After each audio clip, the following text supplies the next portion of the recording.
We're attempting to give our son's room a complete overhaul, but this project is massive. In week 1, we started by demoing out the old, where we made some pretty unique discoveries. There's my last ice cream bar. That's where it went. Then in week 2, we attempted to cover all of the walls with this shiplap paneling, which ended in success, but it also ended in a trip to the chiropractor. You okay? Uh-oh. Yo, weak, man. And now in week 3, Andrea's going full builder Bobette and attempting to build custom wood bookcases that go all the way to the ceiling. But a tool malfunction would threaten to have us doing things all over again. What's going on? So join us for the adventure as we attempt to give this room a complete overhaul as yet one more step in our bigger vision of transforming this old fixer-upper into a dream home, one room at a time. To start off work for the week, we actually threw in a curveball. We needed to pick up materials for these bookcases, and instead of going to Lowe's like we normally do, we decided to make a Home Depot. trip. Home Depot. Trip. Every single day it's a Home Depot. trip. To build these bookcases, I decided to use 3/4-inch maple plywood. And this stuff ain't cheap, let me tell you. We came to Home Depot because I like the saw here better than the saw at Lowe's. I had him rip down my plywood to 11.5 inches so I could get 4 pieces out of each sheet of plywood. This will be the depth for all of my bookshelves, and I'll cut all my exact lengths at home. After having the plywood cut, I grabbed some pre-primed 1x2s and a 1x8 for the face frames of my bookshelves. And finally, I grabbed a few more supplies before heading outside to see if we could fit all of this in our minivan. Come on, buddy. Let's do it again. Right as we got home, Andrea had to take an important phone call, so that meant your boy Dean was unloading. 2 at a time. I mean, I'm not that big of a boy, but you know, kind of, sort of, like a medium, small, big boy. And once everything was unloaded, we were ready to get to work. That'll do it. Really quick, we want to say thanks to Jackery for sponsoring today's video.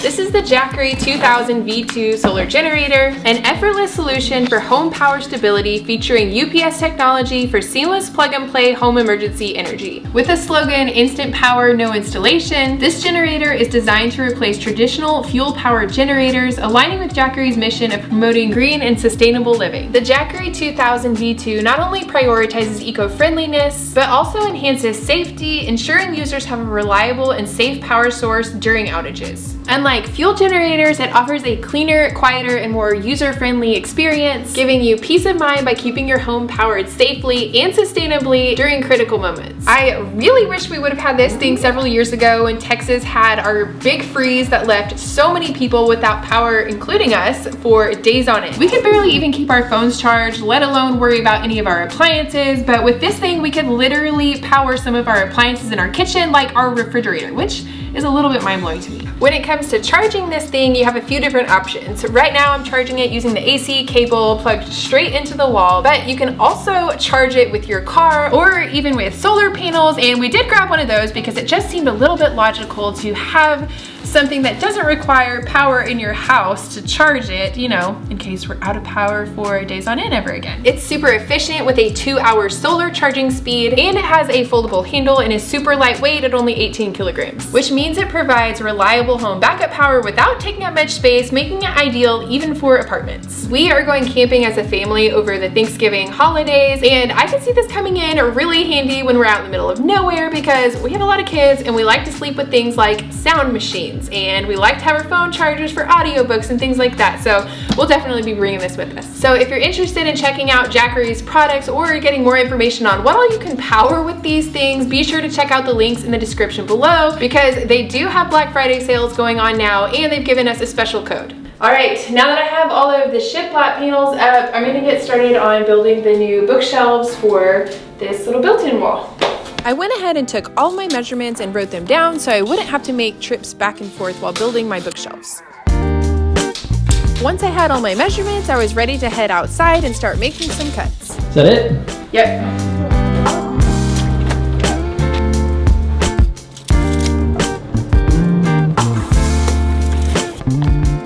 And after a little confusion, Wait. Oh, I don't have this cut to the right length yet. I was like, how am I getting this many shelves on there? and a little bit of teamwork, now she was ready to start her first cuts. I started by cutting all of the vertical side panels for my built-ins.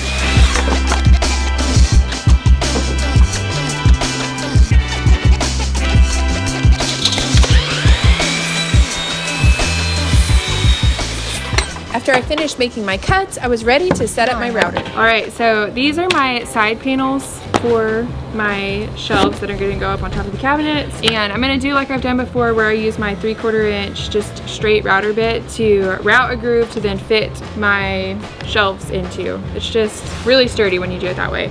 But I need to measure where I want my shelves to go, and then once I figure out where I want my shelves to go, I need to make a mark of where I need my guide to be clamped onto the board so that my groove will hit right there. So I've measured on my router here, and I've got 2 3/4 inches from my router bit to the edge. So I'm marking for my shelf, and then I'm marking for my guide. I like tighten. Practicing on some of my scrap pieces just to, you know, make sure I don't do something wrong. Sounds wise.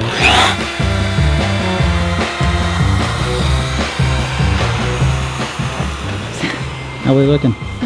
This is what it looks like if you freehand it without a guide. Okay. Not very good, but really I was just checking the depth and making sure my bit is not gonna move at all. It's set. And it looks good, so I'm ready to go. After a successful test, I moved on to routing the grooves on the side panels for my built-ins.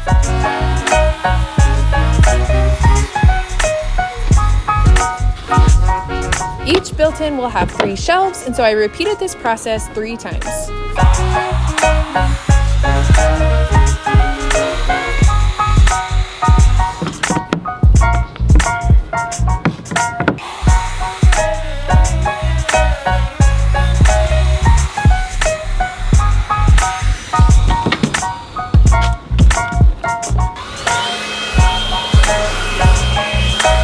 Before moving on to my next pair of side panels, I did a quick sanding by hand just to get rid of any of the rough edges where I just routed.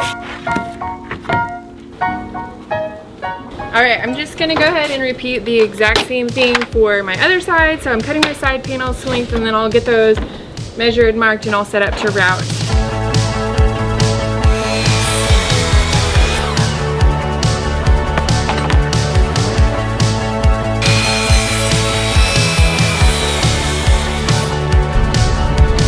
After I finished cutting my second set of side panels, I marked where my shelves would go again, and then was ready to start routing.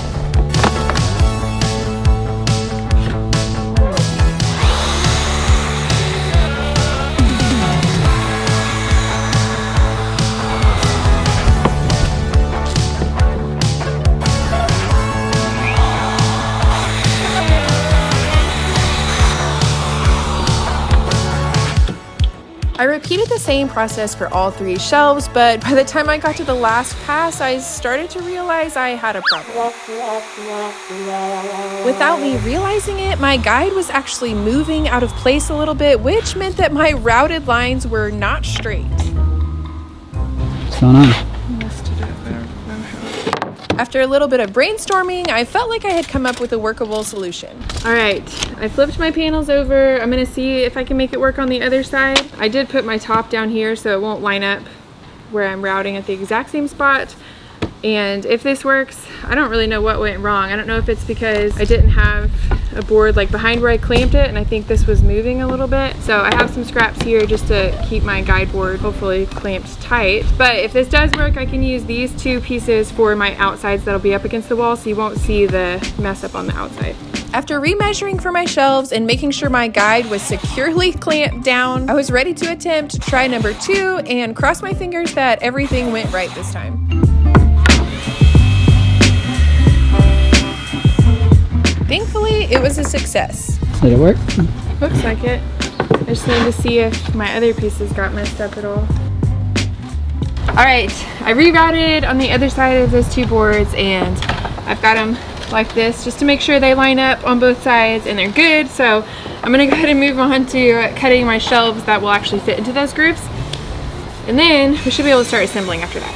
Since my built-ins are just under 4 feet wide, I was able to get 2 shelves out of each of these 8-foot boards. Between the 2 built-ins, I had 6 shelves and 2 top pieces, so 8 boards total. The methodology is pretty straightforward: measure twice, cut once, and do that 8 times.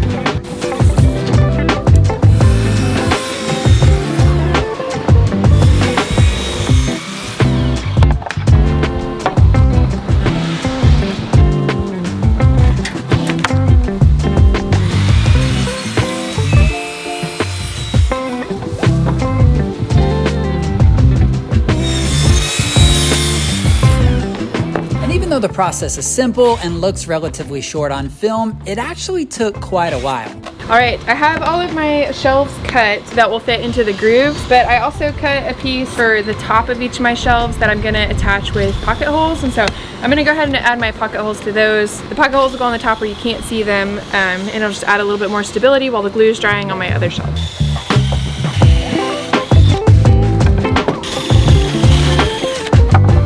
All right, same thing on one more board.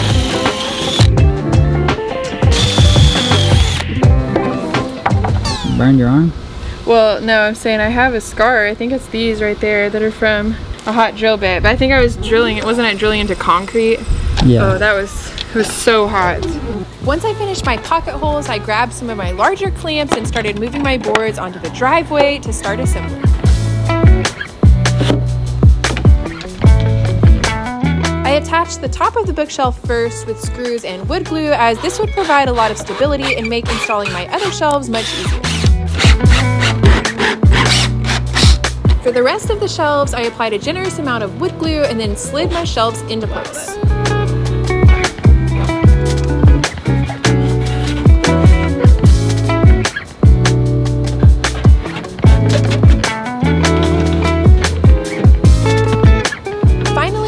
A couple of brad nails to each end just for stability while the glue dries, and then shelf number 1 was complete.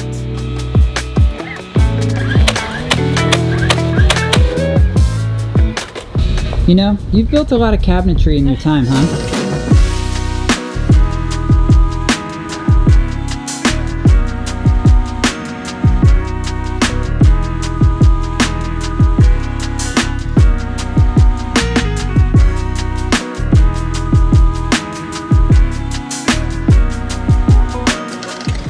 I'm ready to assemble the shelf set number 2. After I completed my first set of shelves, I repeated the same process with side number 2, and everything always feels easier and faster the second time around since you've done it all once before.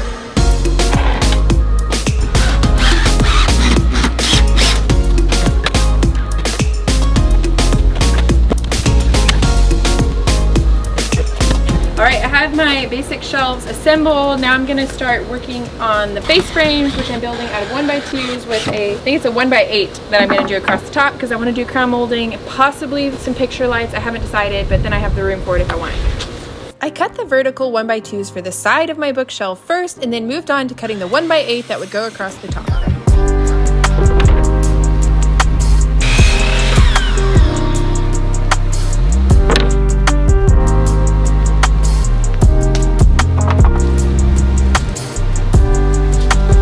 At this point, I thought something was really wrong. Oh. You good, man? Sorry, I'm just doing some math. Oh.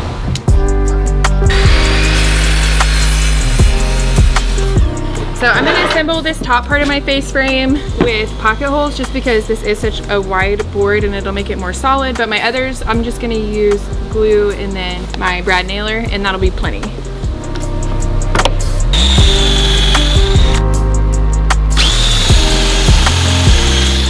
After adding pocket holes to both sides of my 1x8, I used screws and wood glue to attach it to the side 1x2s. Alright, the camera battery died, so we missed some of this, but I assembled this top part of my face frame with my pocket holes and my glue, and now I just need to glue and nail it in place, and then I put my little cross pieces there, which I also already cut. After doing a test fit with all of my face frame pieces and confirming that they did fit, I was ready to start attaching them using my brad nailer. After I finished installing the face frames on my first set of bookshelves, I was ready to repeat the process on side number 2. I started by making all of my cuts at once.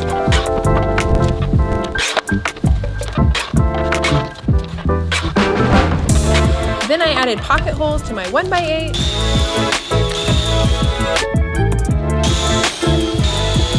Which I then attached to my side pieces using wood glue and screws. And finally, I was ready to set everything in place and attach it using wood glue and my brad nailer. With both of my bookshelves fully assembled, I finished things off by filling all of the nail holes.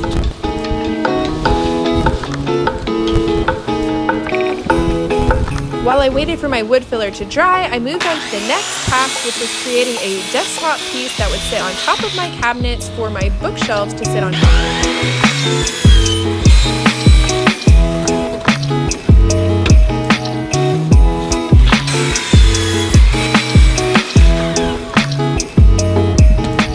After I finished making all of my cuts, I gave the boards a good sanding and also sanded my bookshelves since my wood filler was now dry.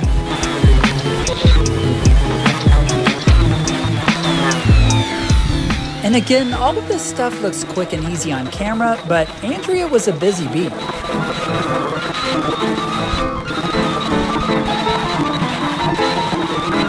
Once I finished all of my sanding, I moved on to cutting some small trim pieces that would cover up the raw edges of plywood on my desktop pieces. With all of my pieces cut, I attached them in place with my brad nailer, and this just gives all of the exposed edges of my plywood a nice finished look.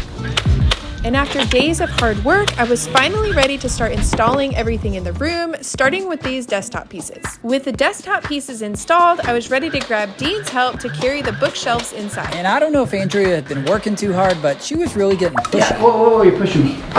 Pushing. You're pushing me. Are you being serious? I don't know what's happening.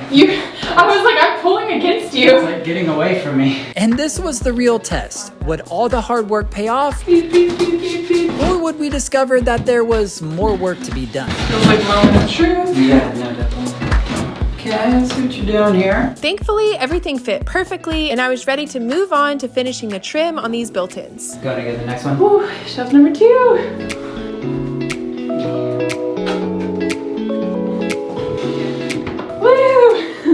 Hey. Relief. Nice, you're a winner. Oh my gosh.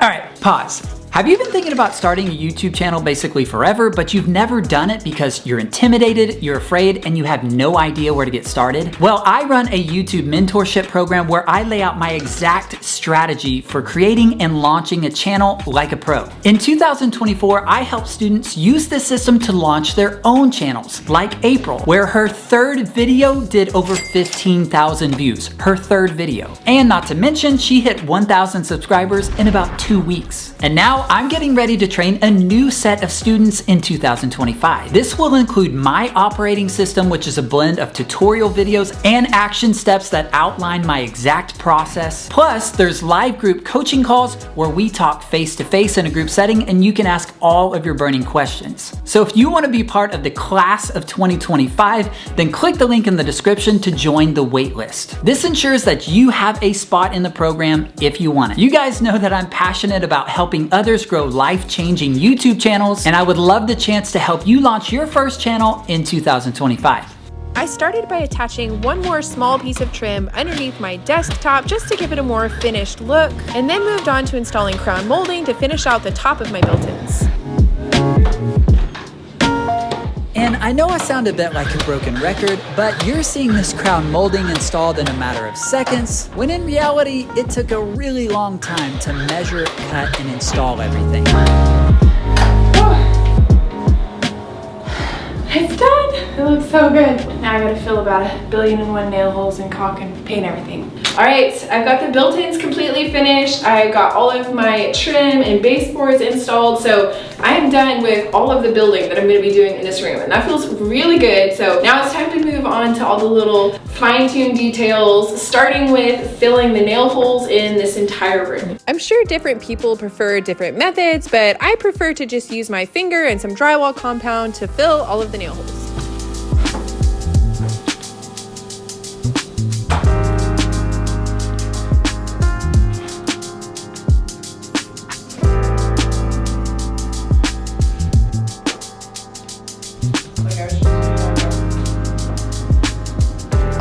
it's kind of nice to have a break from all of the intense building that this project has required and just be able to do a mindless task and listen to a good podcast while I work my way around the room. It's definitely easy to miss some of the nail holes at this stage, so I try and do a really thorough look over to make sure that I don't miss any, because they are definitely visible once you start painting.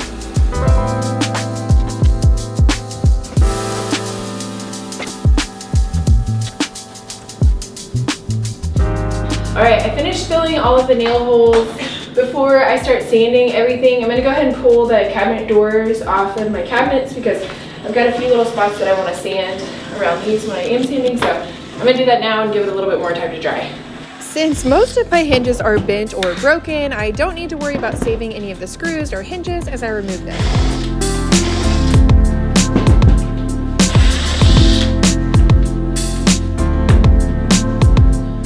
All right, so now I'm gonna go back quickly and do a light sanding on everything. This is a really fast step because when I filled everything, I didn't way overfill it. So it's just a quick sand to make sure I don't have any excess around all the little nail holes. And once again, this is a pretty mindless task, and so I put on a good podcast and made my way around the room.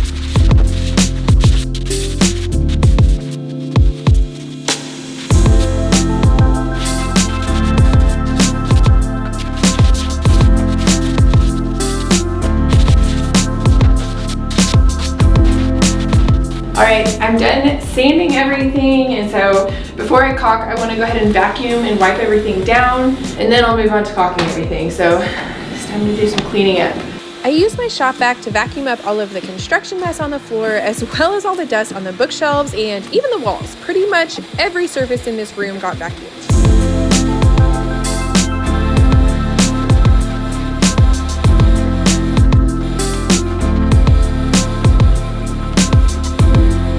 After that, I decided to go ahead and give the rug a good vacuuming so I could roll it up and move it out of the room. With the rug out of the way, it was time for one final vacuum with the shop vac to get the floor all nice and clean. I always do a really good vacuuming before getting ready to paint, partly because you don't want dust on your surfaces, but I also don't want it on the floor so that it blows up onto the walls as I'm painting. With everything thoroughly vacuumed, I moved on to giving everything a good scrub down using Cred Cutter and a microfiber rag. There are a lot of surfaces in this room that are not new, like the window blinds and the doors and the trim around the window, and so all of that definitely needed to be thoroughly cleaned before I move on to painting later. And finally, with the room thoroughly vacuumed and cleaned, it was time to move on to caulking. On the built-ins, I caulked around all of the corners and joints, as this will give it a nice finished look once it's all painted.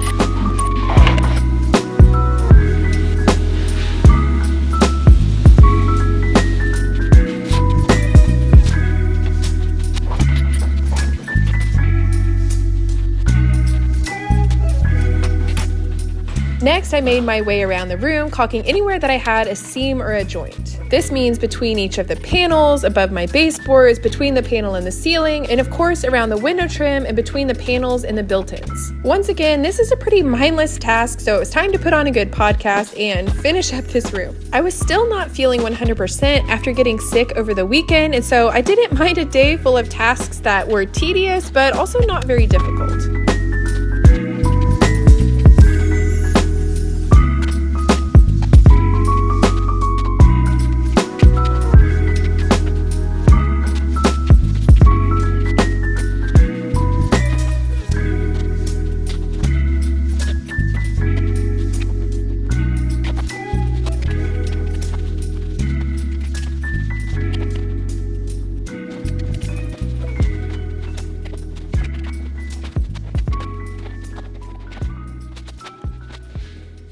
Man, amazing job on these bookshelves. And once again, you've outdone yourself. I think they look incredible. They look professional. I love how they go all the way up to the ceiling now with the crown molding at the top. I mean, you crush this thing. Woo! Thank goodness we ended up getting the build right in the end, and overall I feel like it actually was a pretty simple build, and it went fairly well, and it looks incredible. Like, we get it in there and I was like, okay, this is worth it. This was the right choice. It just makes such a huge difference having it go all the way to the ceiling, and now we don't have that weird space that's gonna like capture all the dirt and the dust, or hopefully not dirt, or like random trash from a teenage boy.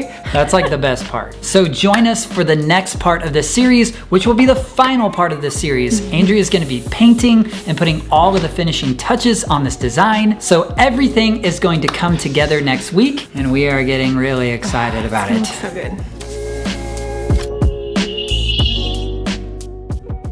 And here's a quick reminder, if you're interested in launching a YouTube channel in 2025 and you want to learn my system, my way of doing it, then join the waitlist. I would love to be a part of your journey. I kept feeling like I needed to like burp from drinking that sparkling water. I was like, oh, you're smiling.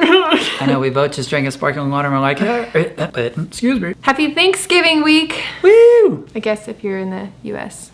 Oh. I know, it's funny, the holidays that you don't celebrate that aren't like worldwide holidays, it's like, oh yeah, that's not like a worldwide thing. I forget that we have people watching like in other countries. That's mind-blowing. Okay, I've got an idea.